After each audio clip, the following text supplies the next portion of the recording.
Hello, Milden friends. Tom Coye here again, continuing this series of uh, a day by day walk through Holy Week. And we've already covered Sunday, Palm Sunday, and, and Monday, where Jesus focused on the withering of the fig tree and the cleansing of the temple. Today is Tuesday, and today we focus on what scholars call the discourse in the temple. And it's not just a discourse, it's many different conversations that Jesus had in the temple with the people, with scribes, with Pharisees, with Sadducees, all kinds of people engaged him. And there's so much material here. It goes for about 3 chapters in each of the Gospels, Matthew, Mark, and Luke. Uh, it covered more than just one day. But Tuesday is the day we traditionally assign to his teaching and preaching in the temple. And he says so many things. Just listen. Here's some of the things he covered. The question about authority. By whose authority do you teach these things? This was a challenge from the leadership about Jesus and his right to say what he was doing. Because obviously he was saying things that did not please some people. And we always have to remember, though, there were many people who were very much in support of what Jesus was saying. There's the parable of the wicked tenants, the question over paying tribute to Caesar. To whom do we pay taxes? Do we pay taxes to Caesar? And that was a loaded political question, and the answer that Jesus has is very famous. He said, well, you give to Caesar that which belongs to Caesar, and you give to God that which belongs to God. There's the question about the Great Commandment. There was the question about the resurrection. The Sadducees did not believe in resurrection. Pharisees did, actually. That's one place where Jesus and the Pharisees were in agreement. But Jesus defended the idea of the resurrection to the Sadducees. He has a series of invectives against the Pharisees. There's the widow's gift. Remember that scene? It's where they're watching people put money into the treasury box, and the rich are putting in a lot of money. But a widow comes and she just puts in 2 copper coins. And Jesus says, did you see that?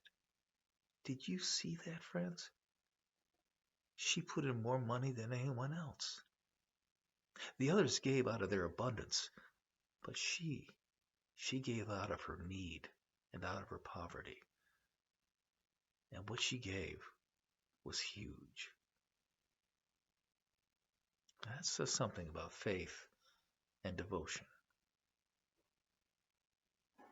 And then he gets into the parousia, the end times. He talks about the signs of them coming. He talks about the desolation of the temple, the destruction. And by the way, that is a prediction that did come true, that the great temple of Herod, 60 acres worth of buildings, was destroyed 40 years after Jesus' death. In 70 AD, the Romans did knock everything down. It really did happen. Today, the Wailing Wall in Jerusalem, that is one of the last remnants of the structure itself. It's the foundation walls. It's quite something to go and touch that stone. I've done it myself. I've been there to the Wailing Wall. And the Temple Mount is still there. But the great buildings, they're gone. Long since gone. Destroyed by the Romans. But he goes on to talk about the coming of the Son of Man, the signs of the times, the tribulations.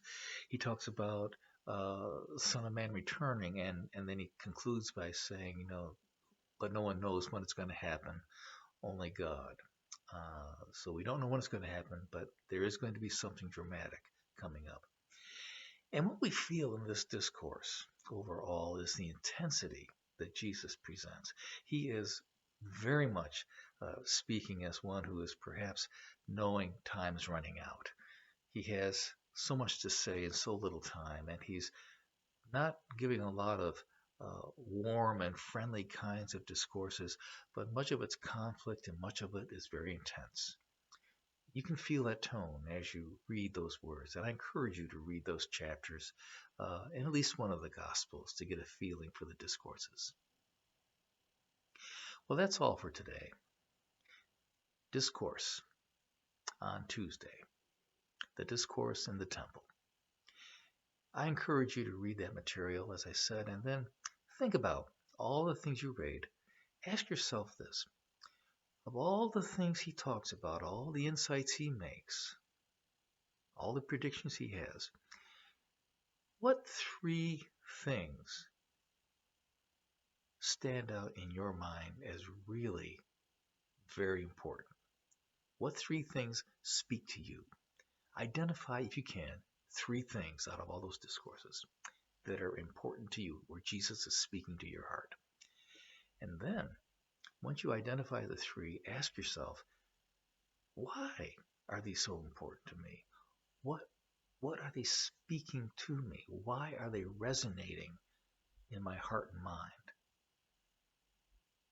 It's a healthy exercise because in asking that question, we're actually finding where God meets us in a very personal way, where God's word is actually taking hold in our hearts and our minds.